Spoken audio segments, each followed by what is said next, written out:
சந்தோஷமா இருக்கு தெரியுமா? நான் கூட நீ உன் வாழ்க்கையை கெடுத்துருவியோன்னு நினைச்சேன். பரவாயில்லடி, என்னை சீக்கிரம் பாட்டி ஆக்கிட்ட. அம்மா, இப்ப எதுக்கு காலையில நீ வந்த? அடியே, இவ்வளவு பெரிய நல்ல செய்தி சொல்லியிருக்க, காலையிலே வராம? அப்புறம் அப்பாவை யார் பார்த்துப்பா, அப்பத்தாவை யார் பார்த்துப்பா? அப்பத்தா ரொம்ப சந்தோஷப்பட்டாங்க, வீட்டுலதான் இருக்காங்க. அப்பாவும் கையோட கூட்டிட்டு வந்துட்டேன். என்னம்மா பண்ணிக்கிட்டு இருக்க? அடியே, அப்புறம் அவருக்கு நினைப்பு இருக்காதா தான் மகளை பார்க்கணும்னு? அதான் வந்தாரு. அம்மா ஒரு நிமிஷமா. வாந்தி நிறைய வருது போல இவளுக்கு. அம்மா, என்னடி வாந்தி நிறைய வருது உனக்கு? நேத்துல இருந்து தாமா ஒரே கொமட்டிக்கிட்டு வருது. அப்படிதான் இருக்கும். 3 மாசம் கழிச்சு அப்புறம் சரியா போயிடும். ஆமா, இவ்வளவு சீக்கிரமா எங்க கிளம்பி இருக்க? என்னம்மா புதுசா கேட்கிற? ஆபீஸுக்கு தான். அடியே, இப்படி வாந்தி எடுத்துட்டு கிடக்குற, நீ ஆபீஸ்க்கு போக போறியா? பின்ன வேற என்னம்மா பண்ண சொல்ற? இப்பதான் ப்ரமோஷன் கொடுத்துருக்காங்க, 10,000 இன்க்ரிமெண்ட் பண்ணிருக்காங்க. வேலைக்கு போய் தானே ஆகணும். நீ ஒன்னும் வேலைக்கு போய் கிழிச்சுதான் இந்த குடும்பத்தை காப்பாத்தணும்னா இல்ல. அப்படி சொல்லுங்க அத்தை. நான் சொன்னாதான் கேட்கவே மாட்டேங்கிறா. அட்லீஸ்ட் நீங்க சொல்லியாச்சும் அவ கேட்கறாளான்னு பாப்போம். என்ன மாப்ள, வாந்தி அதிகமா எடுக்கிறா, போவாதுடின்னு சொல்லிட்டேன். ஏதாவது சொல்லி பர்மிஷன் போட்டு லீவ் போட்டுடலான்னு பார்த்தா கேட்கவே மாட்டேங்கிறா. போனாலும் போவேன் அப்படின்னு சொல்லி கிளம்பி நிக்கிறா பாருங்க. ஏண்டி, மாப்பிள்ள சொல்றதை கேட்கலாம்ல? ஏமா, அவரை உனக்கு நல்லதுக்கு தானேமா சொல்லுவாரு. லீவு போட்டுக்கைய. சரிம்மா, லீவு போட்டுக்கிறேன். ஆனா எத்தனை நாளைக்குன்னு கேட்டு சொல்லு. எத்தனை நாளைக்கு? ஒரு மாசத்துக்கு லீவ் போடு. கேட்டுக்கிட்டியா? 1 மாசத்துக்கு நான் லீவ் போடணுமா? ஏண்டி, குழந்தை முக்கியம் இல்லையா? அதை விட உன்னோட உசுறு. இப்படியே வாந்தி எடுத்துக்கிட்டு இருந்தேன்னு வையே, உடம்புல தெம்பே இல்லாம போயிடும். தெம்பு இல்லாம போய் அங்க போய் உட்காந்து உழைச்சு சம்பாரிச்சு யாருக்கா கொடுக்க போற? சொல்லுடி. நான் பாத்துக்கிறேம்மா. இப்படிதான் அத்தை என்கிட்டயும் சொல்றா, நான் பாத்துக்கிறேன்னு. ஒரு வாரத்துக்காவது லீவ் போடலாம்ல அத்தை? மாப்பிள்ள கொஞ்சம் இருங்க, நான் பேசி பாக்குறேன். சரிங்க அத்தை. ஏண்டி, ஒரு வாரத்துக்காவது லீவ் போடலாம்ல? அம்மா, நான் லீவே போட முடியாதுன்னு சொல்றேன். நீ 1 வாரத்துக்கு போடு, 1 மாசத்துக்கு போடுங்கிற. இதெல்லாம் உன் இஷ்டமா? லீவ் போட்டு வீட்டுல இருக்கிறதுக்கு? கம்பெனிமா இருந்துட்டு போட்டோம். ஒன்று புள்ளைய பாரு, இல்லைன்னா வேலையை பாரு. 2ஐயும் ஒரேடியான சமாளிக்க முடியாது. உனக்கு என்னம்மா, நான் சமாளிச்சுப்பேன். ஏன்டி இப்படி பிடிவாதம் பிடிக்கிற? அம்மா, என்னோட நிலைமையிலேருந்து பார்த்தாதாம்மா உனக்கு புரியும். ரீசெண்டாக தான் ஒரு 5 நாள் லீவ் போட்டேன். அப்புறம் திரும்பியும் மெடிக்கல் லீவுக்கு நான் சொல்லி கேட்டேன்னு வையே, மேனேஜர் சார் என்னை ஒரு மாதிரி பேச ஆரம்பிச்சிருவாரு. அப்படிப்பட்ட வேலையை வேணா தூக்கி போட்டு வருவியா? என்னத்த நீனு போ. அம்மா, டேப்லெட்டுக்கெல்லாம் மாத்திரை வச்சிருக்கேம்மா. ஏன்டி இப்படி அடம் பிடிக்கிற? ஒரு 2 நாள் தான் அவங்க லீவை போட. 2 நாள் லீவ் போட்டா வாந்தி வராம இருந்துருமா? அவங்ககிட்டலாம் பேசி திருத்த முடியாது. டேப்லெட் கொடுத்தாங்களா? ஆமா. என்ன டேப்லெட்டு? வாந்திக்கு தான் டேப்லெட் கொடுத்தாங்க. அப்புறம் ஃபோலிக் ஆசிட் டேப்லெட் கொடுத்தாங்க. அங்க எப்படி போய் வேலை பார்த்துக்கிட்டு இருப்ப நீ? திரும்பி ஆரம்பிக்காதம்மா. அப்புறம் இன்னொன்னு சொல்றேன், அப்பா கிட்ட இதை பத்தி எதுவும் சொல்லாத. அப்புறம் அப்பா திட்டுவாரு. ஏன்டி இப்படி பண்ற? உன்னை யாரு காலையிலே வர சொன்னது? நீயும் மாப்பிள்ளையும் போன் அடிச்சு சொல்லவும் தானே நாங்க வந்தோம். எனக்கு சொல்லாம இருந்தேன்னா நான் ஏன் வரப்போறேன்? சரிம்மா, வந்தியில பாத்துட்டு கிளம்பு. கீதா, என்ன கீதா நீனு? இங்க பாருங்க, அந்த வேலையை நான் ரொம்ப கஷ்டப்பட்டு வாங்கியிருக்கேன். வாந்தி வருதுன்றதுக்காக அதெல்லாம் நிப்பாட்ட முடியாதுங்க. எனக்கு அந்த வேலை முக்கியம். சரி, நீ போயிட்டு வா, நான் எதுவும் சொல்லல. ஆமா, உனக்கு தெரியுமில எனக்கு அந்த வேலை ரொம்ப முக்கியம்னு. சரிடி, நான் தான் ஒன்றும் சொல்லலைன்னு சொல்லிட்டேன்ல, அப்புறம் என்னவா? நீ போறத போயிட்டு வா. வேற டாக்டர்கிட்ட எதுவும் போகலாமா? அதெல்லாம் ஒன்றும் வேண்டாமா. விக்டோரியா மேடமே நல்லா தான் பார்ப்பாங்க. அங்கதான் காமிக்கிறேன். அடுத்த செக்கப் எப்போ வர சொல்லியிருக்காங்க? இன்னும் ஒரு 15 நாள் கழிச்சு அடுத்த செக்கப்புக்கு வர சொல்லியிருக்காங்கம்மா. அப்பயாவது லீவு போடுவியா, இல்லை அப்பையும் போகணும்பியா? அம்மா, காலையில இப்போ என்ன பண்றது? அங்க டோக்கன்லாம் வாங்கணும்டி. டோக்கன் வாங்கி தானே போகணும். மேடம் உடனே பார்க்க முடியாதுல்ல. அதனாலதான் சாயங்காலமா போலாம், ஃப்ரீயா இருப்பாங்க.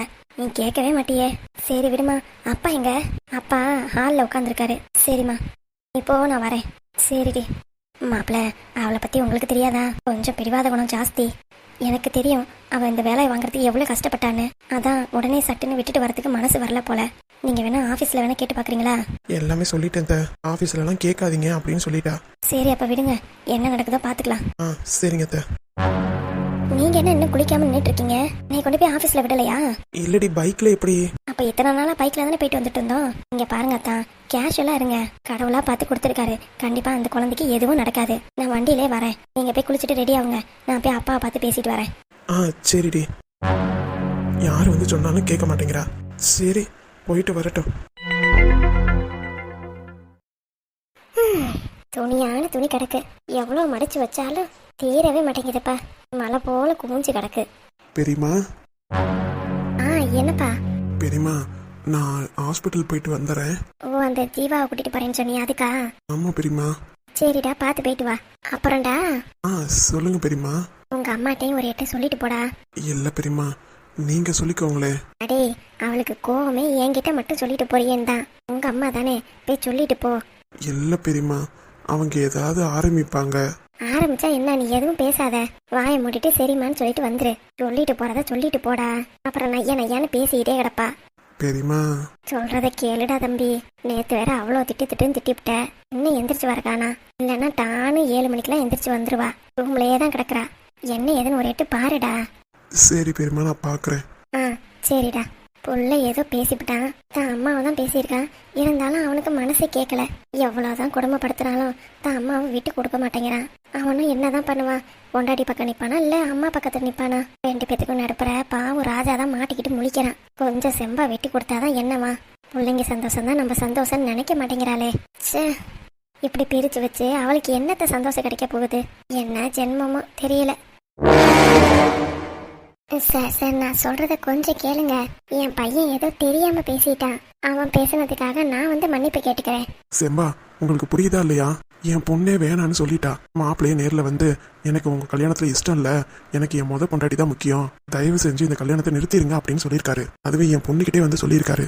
என் பொண்ணு வேணாம் அப்படின்னு சொல்லிட்டா. இதுக்கப்புறமும் நீங்க இந்த மாதிரி பேசுறதுல அர்த்தமே இல்லை. நாங்க நாளை கழிச்சு யூஎஸ் போறோம்.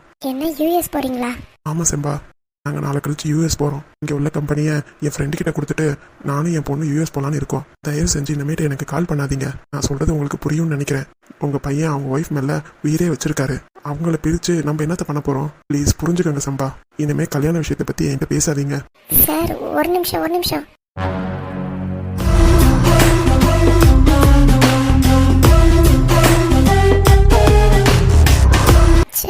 நான் பேச வரத கூட கேட்காம கட் பண்ணிட்டாரு. இனிமேட்டு இந்த மாதிரி பெரிய சம்மந்தத்தை நான் எங்க போய் பிடிப்பேன்? நான் பெத்த பையதான் கிறுக்கு பையன், சரியாந்திர லூசு. ஒன்றும் இல்லாதவளை கல்யாணம் பண்ணிக்கிட்டு இவ கூட தான் வாழுவேன்னு ஒத்த கால நிக்கிறான். என்னத்த சொல்ல? மா கதவு திறங்க. என்ன? இல்லம்மா, ஹாஸ்பிட்டலுக்கு போகணும். நீ எங்கேயோ போ, எப்படியோ போ. என்கிட்ட வந்து எதுக்கு சொல்ற? இல்லம்மா, பெரியம்மா தான். ஓஹோ, உங்க அம்மா கிட்ட சொல்லிட்டு போன்னு சொன்னாளா? இல்லம்மா, என்ன அம்மா எந்திரிச்சு வரலன்னு தான் சொன்னாங்க. அப்போ உங்க பெரியம்மா சொன்னா மட்டும்தான் என்னை வந்து தேடி பார்ப்ப, இல்லைன்னா நீ பாட்டுக்கு இருந்திருப்ப, அப்படிதானே? அப்படிலாம் இல்லம்மா. நீயும் ரொம்ப மாறிட்டடா. அம்மா எவ்வளவு முக்கியம்னு உனக்கு தேவை இருக்கும்போது மட்டும்தான் தெரிஞ்சிருக்கு. இப்ப உனக்கு பெரியம்மா, உன் பொண்டாட்டி எல்லாரும் வந்துட்டாங்க. நான் இப்ப வேண்டாதவளா போயிட்டேன், அப்படிதானே? ஏண்டா நான் கேக்குறேன், நானாட்டா டிவோர்ஸ் வேணும்னு கேட்டேன்? நீ தானே கேட்ட, நீ தானே சொன்ன எனக்கு இனிமே அவ தேவையே இல்லை, நான் இனிமே அவளை திரும்பி கூட பார்க்க மாட்டேன், நீ தானேடா சொன்ன. அம்மா, நான் சொன்னது என்னமோ உண்மைதாம்மா. ஆனா அதுக்கு பின்னாடி நீங்க இருக்கீங்கன்னு எனக்கு தெரியாது.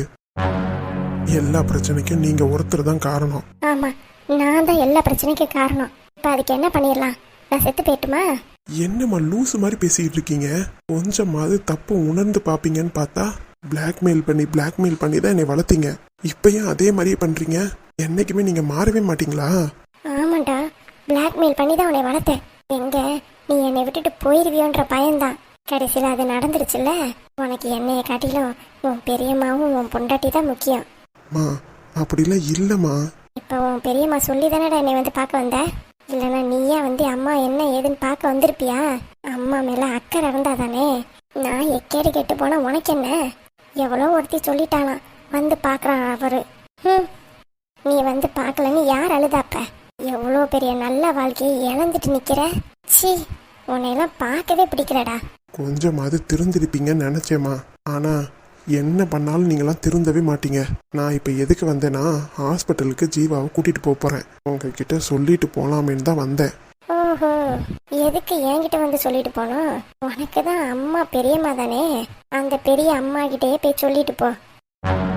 புதுசா என் மேல அக்கறை காட்டுற மாதிரி பேசிக்கிட்டு இருக்கிறது. போடா, இங்க நின்றுக்கிட்டு என்ன பார்த்துக்கிட்டு இருக்க? போ, அவளை கட்டிக்கிட்டு நீ ஏன் அழுதுகிட்டு? ஏதாவது பிரச்சனை வந்த அப்புறம் இருக்குடா. சத்தியமா நான் உங்ககிட்ட வரமாட்டேமா, நீ கவலைப்படாத. சே, இவெல்லாம் புள்ளையே இல்லை. இவனை பெத்து போட்டதுக்கு சும்மா இருந்திருக்கலாம். அவன் அப்பன் புத்தி அப்படியே நிக்கிது. ஜீவா, எல்லாத்துக்கும் நீ தாண்டிட்டு காரணம். இப்போ ஆஸ்பத்திரிக்கு மட்டும் போயிட்டு வா. எப்படியா இருந்தாலும் என்கிட்ட பேசுறதுக்கு ரூமுக்கு வருவீல, அப்போ வச்சுக்கிறேன் உன்னைய. அப்ப தெரியும் இந்த செம்பா யாருன்னு.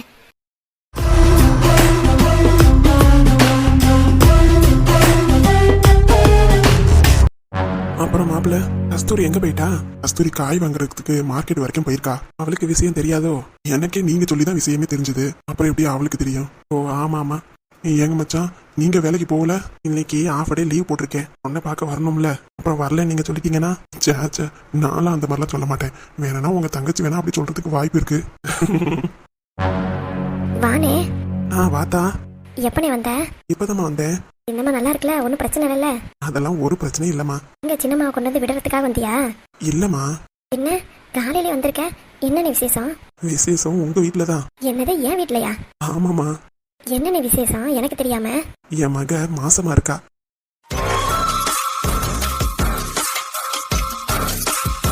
என்னடா முகத்துல ஒரு சந்தோஷம் இல்லாம இருக்க? இல்லனே, யாரு என்கிட்ட சொல்லலையா? அதான் எனக்கு ஒண்ணும் புரியல. யாரு கீதாவா மாசமா இருக்கா? ஆமாத்தா, காலையில தான் போன் அடிச்சு சொன்னா. நேத்து ஹாஸ்பிட்டல்ல செக்அப் பண்ணாங்களாம். டாக்டர் கன்ஃபார்ம் பண்ணி சொன்னாங்களாம். காலையில சொல்லவும் நானும் ராஜுவும் கிளம்பி வந்துட்டோம். மைனி வந்திருக்காங்களோ? ஆமாமா, கீதாவை பார்க்க போயிருக்கா. சரிங்கண்ணே. வந்தவங்களுக்கு காப்பி போட்டு கொடுத்தீங்களா? கொடுத்துட்டேன் கஸ்தூரி. சரிங்க, நான் போய் கீதாவையும் மைனியும் பார்த்துட்டு வந்துடுறேன். சரி கஸ்தூரி. அவளுக்கு எதுவும் தெரியாது இல்லையா, அதான் சாக் ஆயிட்டா போல. ஆமாங்க. இன்னும் என்னென்ன பூகம்பம்லாம் வெடிக்க போகுதுன்னு தெரியல.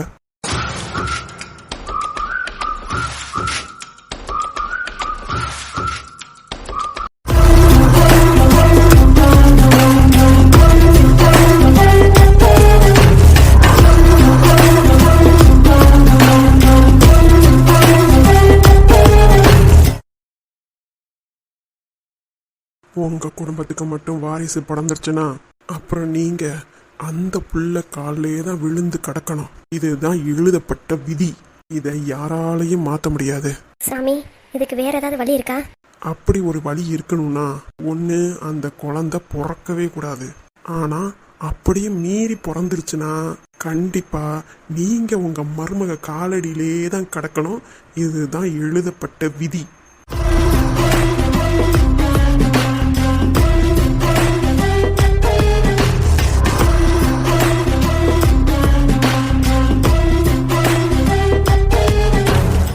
கடைசியா அந்த ஜோசியக்காரன் சொன்னது உண்மையாயிடுச்சு. குழந்தையும் வந்துருச்சு. ஆனா அந்த குழந்தைய பிறக்க விடக்கூடாது. என்னைக்கும் நான் மட்டும்தான் இந்த வீட்டை ஆளணும். நடுவுல வந்தவதான் இந்த வீட்டை ஆள்றதுக்கான தகுதியே கிடையாது. விட்டுருவேனா இந்த கஸ்தூரி? 25 வருஷமா நான் கட்டி காத்து இந்த வீட்டை எஜமானியா ஆவேனா?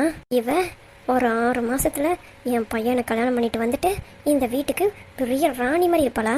முடியவே முடியாது. நான் யாருன்னு நினைச்சா? ஏய் கஸ்தூரிடி கஸ்தூரி, குழந்தை வந்துருச்சுன்னு ஆத்தாடும் மகளும் சந்தோஷமா இருக்கீங்களோ? இருங்க இருங்க, அந்த குழந்தை இந்த மண்ணுக்கே வராது. அந்த மாதிரி பண்ணிடுவேன் இந்த கஸ்தூரி. என்ன நடக்குதுன்னு பொறுத்திருந்து பாருங்க.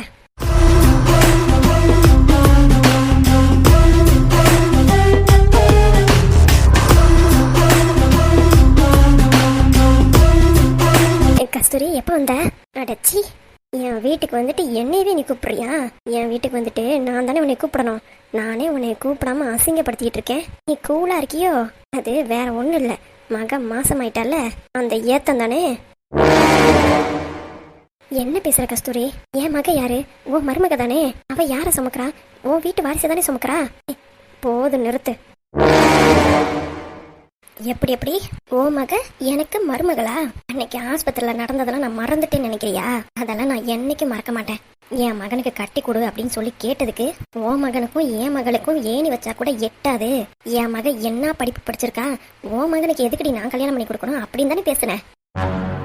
அது பேசுனது உண்மைதான் கஸ்தூரி, இல்லைன்னு சொல்லலையே. அதுக்கப்புறம் எத்தனையோ வாட்டி நான் உன்கிட்ட மன்னிப்பு கேட்டுட்டேன். ஆனா நீ அதை விடாம பிடிச்சிக்கிட்டே இருந்தீனா அதுக்கு நான் என்ன பண்ணட்டும்? என் மகனை வேணான்னு என்னமா பேச்சு பேசுன. இப்ப என் மகன் நல்ல பையனா இருக்க கண்டு, அதுவும் உன் பொண்ணை நல்லா பாத்துக்க கண்டு தானே நீ இப்படி பேசுற. இதுவே என் பையன் நல்லாவே பாத்துக்கலப்பா அப்படின்னா நீ குழந்தை பெத்துக்க விடுவியா? சொல்லுங்க.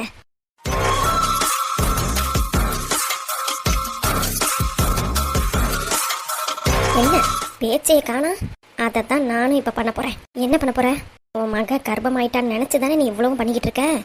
அந்த குழந்தைய நான் இதுக்கப்புறம் ஏய் என் மகளுக்கு மட்டும் ஏதாவது ஒன்று ஆச்சு, அதுக்கப்புறம் இந்த ராஜ் யாருன்னு உனக்கு தெரியும். என் வீட்டுக்கு வந்தியே மீன் குழம்ப மட்டும் நல்லா ஊத்தி திங்க தெரியுதுல, அதானே பார்த்தேன். என்னடா இன்னும் ஆரம்பிக்கலையேன்னு என்னெல்லாம் பேசி என் சின்னம்மாவை மாத்திருக்க. என் சின்னம்மா வேணா மாறி இருக்கலாம், ஆனா நான் என்னைக்கு மாறவே மாட்டேன். நான் வச்ச மீன் குழம்புல கையை வச்சிருக்கும் போது யோசிச்சிருக்கணும். அது எப்படி சோத்துக்கு நான் மட்டும் அப்படியே நாக்க தொங்க போட்டுட்டு வந்துடுறேன். சொரண கெட்டது. ஏய், இதுக்கு மேல ஒரு வார்த்தை பேசுனேன். ஏன் இப்படி என்கிட்ட பேசுறீல? இதை போய் அப்படியே உங்க அண்ணன் கிட்ட போய் பேச பாப்போம். பேசுடி. முடியாதுல? ஏன்னா உங்க அண்ணன் பேசுனா சொத்து கொடுக்க மாட்டாரு. அதுக்காக தானே. இங்க பாரு, நீ நல்லவளா இருந்தீனா நானும் நல்லவளா இருப்பேன். நீ இப்படிதான் இருப்பேன்னா கண்டிப்பா அதுக்கும் இறங்கி சண்டை போடுறதுக்கு நான் தயாரா தான் இருக்கேன். என் பொண்ணு வாழ்க்கை எனக்கு ரொம்ப முக்கியம். என் பொண்ணுக்கும் என் பேர பிள்ளைங்களுக்கும் ஏதாவது ஒன்று ஆச்சு, அதுக்கப்புறம் நான் சும்மா விட மாட்டேன். உன்னைய என்ன பண்ணிடுவ? என்ன வேணாலும் பண்ணுவேன். எழுதி வச்சுக்க. சி, ஓடி வீட்டை விட்டு. என் வீட்டு வாசப்படியெல்லாம் மிதிக்க மாட்டேன்னு அப்படி பேசுனேன். இப்ப மட்டும் அடிக்கடி என் வீட்டு பக்கம் வந்துகிட்டு இருக்க. ஏன் உனக்கு போறதுக்கு இடம் இல்லையா? கஸ்தூரி, வாய் இருக்குன்னு ஓவரா பேசாதடி. எனக்கும் பேச தெரியும். நான் ஏதோ நல்லவளா இருக்க கண்டுதான் அமைதியா இருக்கேன். ஓஹோ, நீங்க ரொம்ப நல்லவங்க. நாங்க அதை பார்த்தோம். என்ன வேலை பார்த்து வச்சிருக்க? எப்படிலாம் இருந்த சின்னம்மா? அதுகிட்ட இல்லாதது பொல்லாதெல்லாம் சொல்லி என்கிட்ட பேச விடாம வச்சிருக்கல. யாரு? நானு. பின்ன நீ தானடி அங்க இருக்க. மரியாதை மரியாதை. நான் உன் மைனி, அதை மனசுல வச்சுக்கிட்டு பேசு. எனக்கெல்லாம் நீ யாரோ தான். உனக்கெல்லாம் நான் எந்த மரியாதையும் கொடுக்க முடியாது. ஒழுங்கு மரியாதையா சீக்கிரமா பார்த்து முடிச்சுட்டு வெயிட்டை விட்டு கிளம்பணும். என்னமேட்டு என் பொண்ணு மாசமா இருக்கா, நான் அதை செஞ்சு கொண்டு வந்து தரேன், இதை செஞ்சு கொண்டு வந்து தரேன்னு சொல்லிட்டு அடிக்கடி என் வீட்டு பக்கம் வந்த. ஆமாண்டி, அப்படி தாண்டி வருவேன். உன்னால என்னடி பண்ண முடியும்? இங்க பாரு, நானும் சரி போனா போது அமைதியா போவோன்னு தான் போயிட்டு இருக்கேன். என் மகளுக்கும் பேர பிள்ளைக்கும் ஏதாவது ஒன்று ஆகட்டும். என்ன கேட்கறதுக்கு ஆள் இல்லைன்னு நினைச்சிட்டு இருக்கியா? நான் இருக்கேன்டி. எது பண்ணாலும் கேட்கறதுக்கு நான் இருக்கேன். என்ன புரிஞ்சுதா? இந்த மாதிரி பூச்சாண்டி காட்டுறதெல்லாம் எங்க அண்ணன்கிட்ட வச்சுக்கோ. நான் ஒன்றும் பூச்சாண்டி காட்டல. நீ தான் என்கிட்ட பேசுறியே தவிர உங்க அண்ணன்கிட்ட நீ இந்த மாதிரி பேசிப்பாரு. அதுக்கப்புறம் உன் நிலைமை என்னங்கிறது அவரே சொல்லுவாரு. போனா போதுன்னு விட்டு கொடுக்குறேன். ஐயோப்பா, இவங்க விட்டு கொடுத்து நாங்க வாழ்றோமா? ஆமாண்டி, நான் விட்டு கொடுத்துதான் நீ வாழ்ற. என்ன மறந்துட்டியா? உன் கல்யாணத்துக்கு நகை போட்டதே என்னோட நகையை வச்சுதான். நானும் எதுவும் சொல்லக்கூடாதுன்னு தான் பாக்குறேன். அதான் இப்ப சொல்லிட்டீல, உண்மையை என்னைக்காவது ஒரு நாள் சொல்லிதானே ஆகணும். என்னமே அடிக்கடி சொல்லுவேன். நான் போட்ட பிச்சை காசுல தான் நீ இப்ப வாழ்ந்துட்டு இருக்க. ஏய்,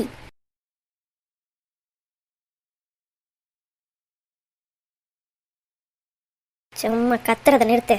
மீட்டர் வட்டி, ஸ்பீடு வட்டி, அந்த வட்டி இந்த வட்டிக்கு விட்டு இப்ப நீ பணக்காரி ஆயிட்டினா நாங்க அதை ஒத்துக்கணுமா?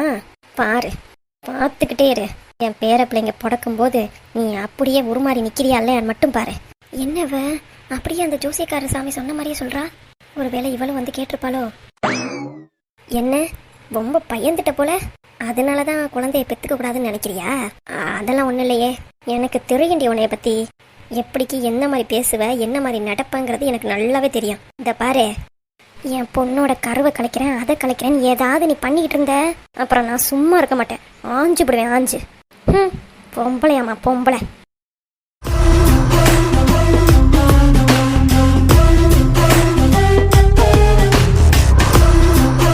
அடியே, நீ எல்லாம் பேசுற அளவுக்கு வந்துட்டல.